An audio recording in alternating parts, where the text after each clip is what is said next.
Dodge City and into territory on west, there's just one way to handle the killers and the spoilers, and that's with a U.S. Marshal and the smell of Gunsmoke.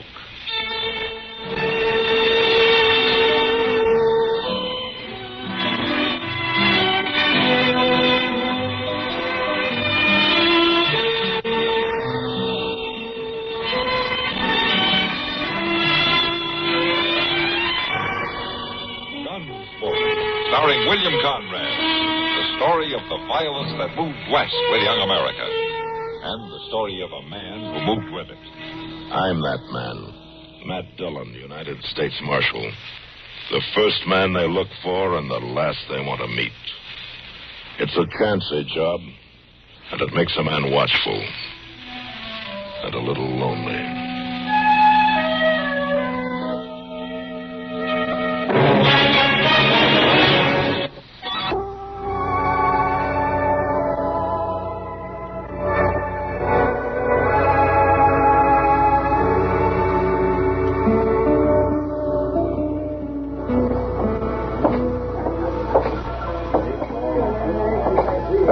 If you ain't got a pretty smart idea there, Mr. Jones. Oh, what do you mean, Chester? We're fixing up the back of his wagon that way with that flare pianers. That thing that drops down and makes a platform to stand on and feel at the crowd. That took some thinking to do, to think of that. Well, you better go on thinking to figure out some new place to set it up. I don't want nobody to miss this. He's about to start his selling talk. Yeah. Oh, we'll wait till he finishes.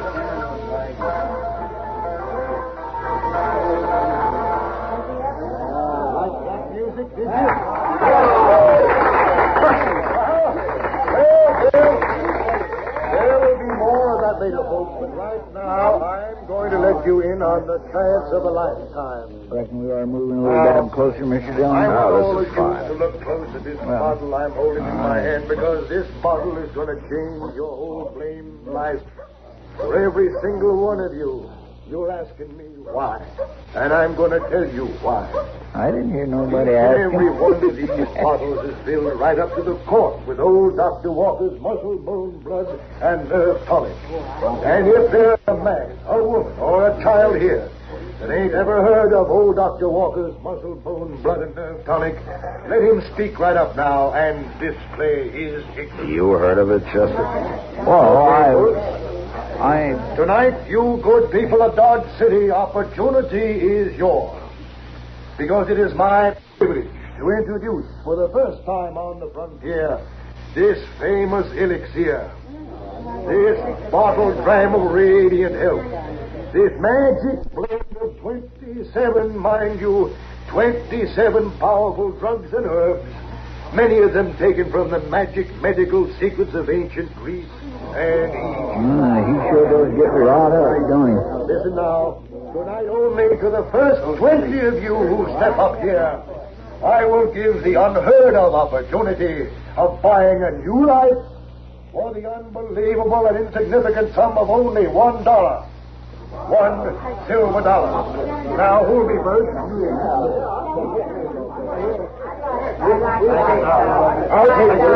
You going to tell him now, Mr. Jones? No, wait till he finishes with his customers here. Well, Mr. Jones? Yeah. Could I borrow $1 to pay them?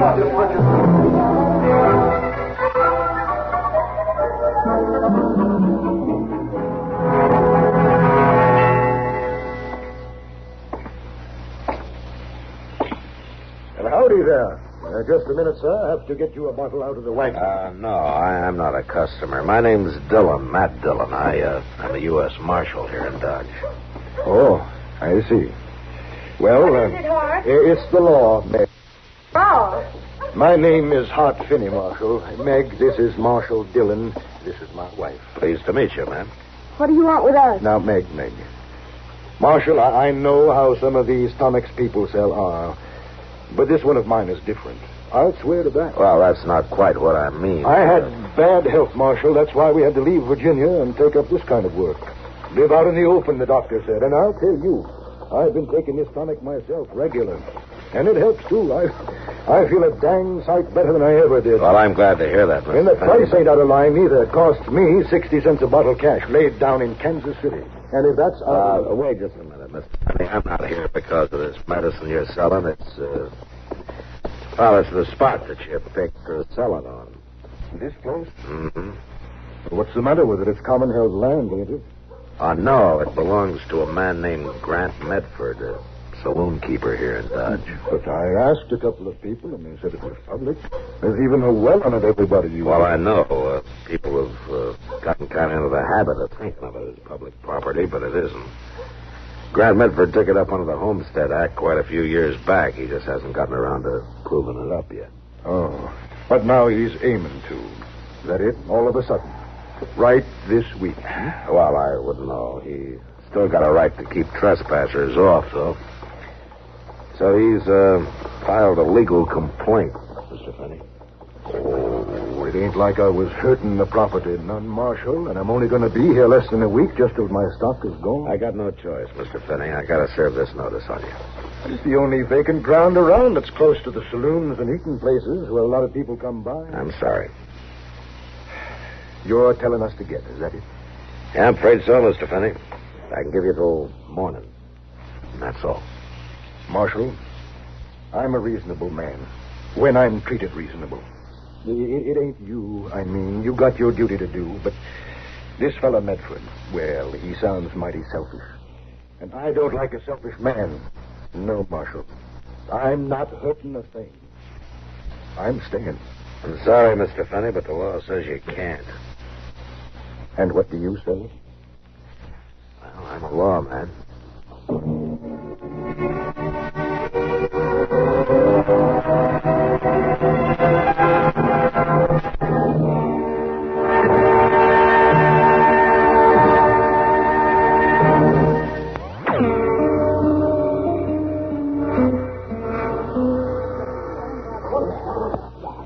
Let me have a refill of that rye whiskey there, Kitty.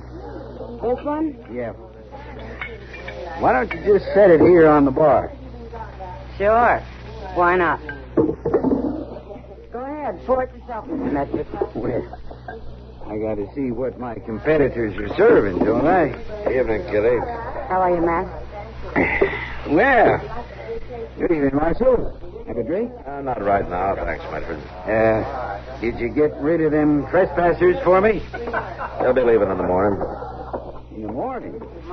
Why didn't you boot them out tonight? That won't hurt anything to let them stay till morning. Of course, I might be persuaded to let that woman of his stay around as long as she wants. She's a mighty good looker.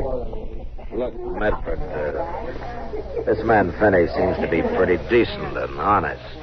He's heading out for Kansas City as soon as he gets rid of his stock. It wouldn't hurt you any to let him stay out the week, would it? Well, now, I reckon you did see that woman all right. Sweet talk you, did she? That's enough, Medford. Marshal, I signed a trespassing complaint. Ain't that right? Yeah, you did. Well, then, why don't you just go serve it? You're always talking so all-fired holy about upholding the law. It's been served, Medford, and I was just trying to give you a chance to do something for somebody for once in your life. You get them two out of there, Marshal. And if you ain't man enough, then me and the boys will come around and do it for you. You and your boys poke your noses into my business, and I'll knock your heads together. Is that clear? I have nothing more to say to you. Wait a minute, Mr. Medford. You owe me $1 for those drinks. $1? Well, at my place, you can get 4 drinks for $1.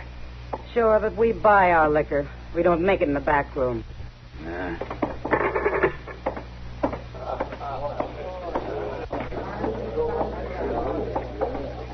Well, now, Matt. What seems to be the trouble here? You ought to know, Doc. You and Chester have been standing there hanging on every word, flapping your ears like a pair of jackasses. Oh, now don't you go taking it out on us just because you're riled up at Grant Medford. That man's got me riled up, too, Doc. Well, by all rights, I ought to be trying to run this Finney out of town myself. You know, he's going to hurt my practice.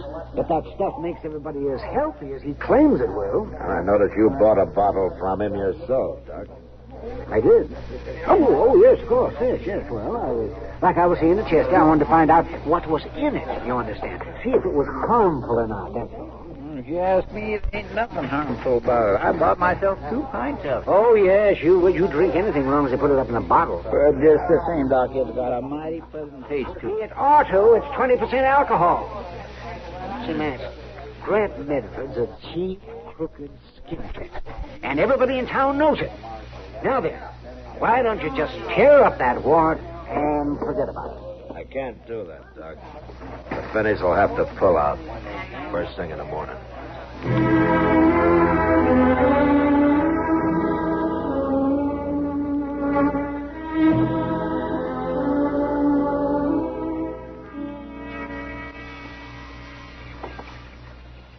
I don't know where he is. And I ain't lying to you, Marshal. I didn't say you were, Miss Finney. I'd tell you if I knowed, but I just don't know. At least, not exactly. Well, he must have told you something before he left, didn't he? Well, sure he did. Just like I said. You're to wait here till he gets back. Now, he knew the two of you were to be off this property the first thing this morning. Oh, he knowed it, all right. He'll be here. Any minute now, Marshal. Miss Finney, how do you know he'll be here if you don't even know where he went? I didn't say that. I said I didn't know where he was right this minute. Then tell me where he went. I can't tell you, Marshal. Hart said not to. And he said he'd explain you all about it himself. And anything Hart says me to do, I do.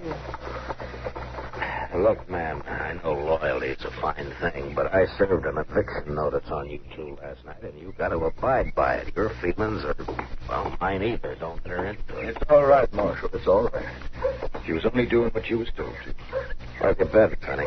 Over to see that judge of yours. What's his name? Judge Bent? Yeah, that's it, Bent. He's a mighty fine man. Open-minded and fair. Knows the law, too. Well, he gave me a paper here, Marshal. I reckon maybe you ought to take a look at it. Uh-huh. Kind of think something like this ought to hold up, provided, of course, you're a mind to enforce the law the same for out-of-towners as you do for Dodge City folks. The man's right. He's right, Mr. Finney, no matter where he comes from. Then you will back up this here piece of paper? Well, it might take some doing. Grant Medford's a hard man, and he's got some mighty tough boys working for him. Marshal, maybe the law here can't be bought out. But could it maybe get scared out? Why don't you just wait, Mr. Finney, and you'll see.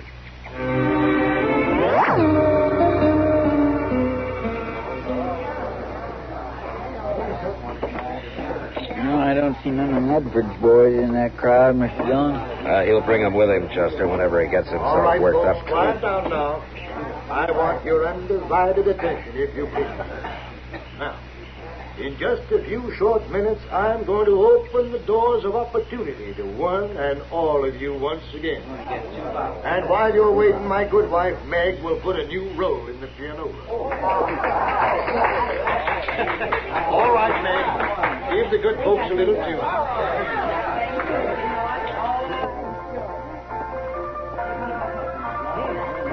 Hello, Matt. Chester? Our Doc. You brought yourself a little extra help. Grant Medford will have 8 or 10 men with him. I told him the same thing, Doc. You're almost right, Doc. He's got 9 men with him. Huh? What do you find, sir? Oh, yes, by golly. There they come. Marshal. He's coming down the street there. I figured I'd better strap my gun on and come down here and help you. You can unstrap it, Mr. Finney, and get back over to that wagon and run your show. I ain't never asked another man to fight my battles yet, Marshal. In this case, it's the law fighting them. Go on now. You get into this with a gun in your belt, it's the same as asking for a shooting, so you stay out of it. All right, Marshal. Come on, Chester. We'll walk out to the street and meet him. Yes, sir. Matt. You stay out of it, too, Doc. I will in the pig's eye. Old Medford looks mighty upset, Mr. Dillon. Yeah, well, I imagine he is. He's had all day to get that way. What's the meaning of this, Marshal? All right, that's far enough, you men. How come you ain't enforced that warrant, Marshal? How come you didn't kick these trespassers off my property? I'm afraid it'd be against the law, Medford. Against the law? It turns out it's not your property after all. What are you talking about? The fact that Hart Finney and Judge Bent put their heads together this morning and came up with a writ of injunction. Here, you can take a look at it if you want. Seems this ground's public domain. What kind of finagling you trying to pull off? I took up this land 8 years ago. That's right, Medford. But you didn't build on it and you didn't prove it up. And according to Judge Bent, unimproved land that's left open to public use without protest for 5 years or more reverts to public domain. Judge Bent's out of his mind. That well over there has been used by everybody in town for the last 6 years. And Judge Bent figures that's plenty of public use to wipe out your claim to the title.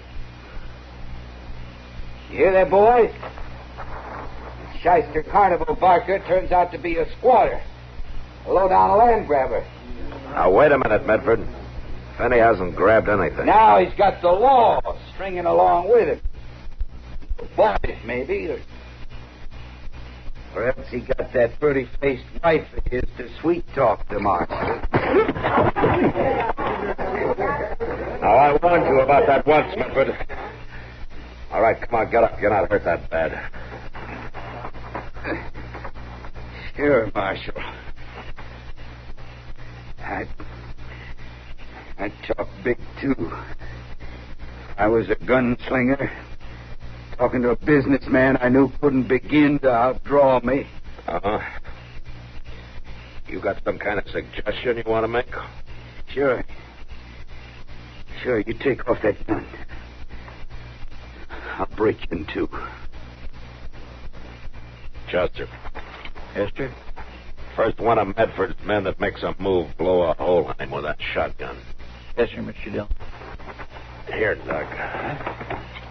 Hold my gun belt, will you? I sure will, Matt.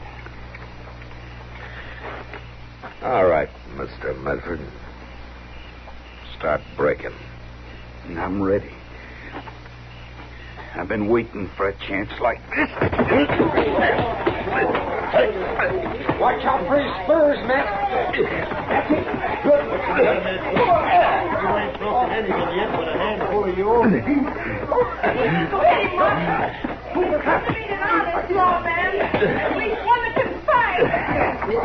Have you had enough, Medford? I'll kill you. Help me, I'll kill you. All right.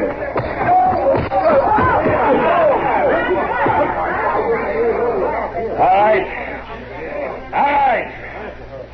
You men who work for him. Any of you want to take up where he left off? Then pack him down the street and soak him in that horse trough. He can't lie here all night. Go on.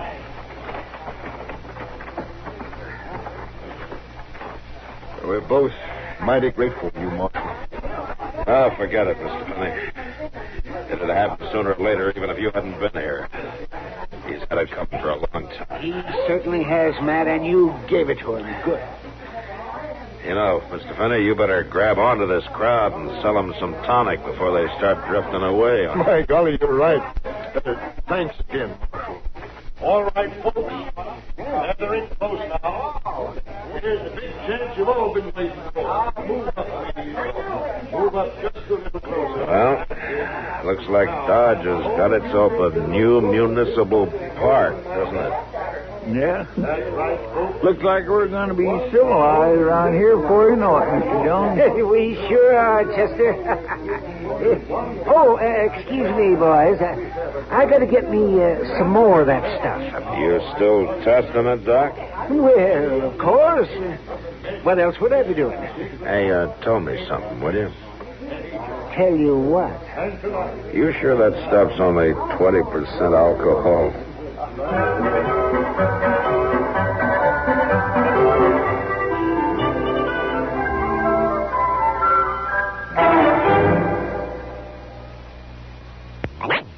Thank you, George. You know, it was just 5 years ago this month that Matt Dillon, Chester, Kitty, and Doc first walked along the plaza in Dodge City, Kansas. And there's one very good reason why you still find them living there in that wild camp at the edge of the high plains. CBS Radio's listeners seem to want it that way. It's our feeling that perhaps no period in American history has given birth to so many giants, legendary or historical, as those fabulous frontier years. We like to think that Gunsmoke has had a part in portraying it. We've tried for as much truth as good drama will allow and as research will furnish. And we like to think also that radio brings you the full flavor of this Old West. Matt Dillon's little asides to Chester Proudfoot can conjure up vivid pictures of, the Kansas plains, the sod huts, the great herds of Texas cattle, the heat, the mud, the buffalo skinners, and the lonely ranging bands of Indians, all of which have long since vanished from the American scene. So, on this, our 5th anniversary, may we sincerely thank you for your interest, which, after all, made the whole thing possible. Gunsmoke, produced and directed by Norman MacDonnell, stars William Conrad as Matt Dillon, U.S. Marshal. The story was specially written for Gunsmoke by Les Crutchfield, with editorial supervision by John Meston. The Gunsmoke theme was composed by Rex Corey. Sound patterns by Tom Hanley and Bill James. Featured in the cast were John Daner, Vic Perrin, and Virginia Gregg. Parley Baer is Chester, Howard McNear is Doc, and Georgia Ellis is Kitty. William Conrad, co-starring with Academy Award winner Anthony Quinn, may soon be seen in his own production of The Ride Back for the Associates and Aldrich, a United Artists release. Join us again next week for another story on Gunsmoke.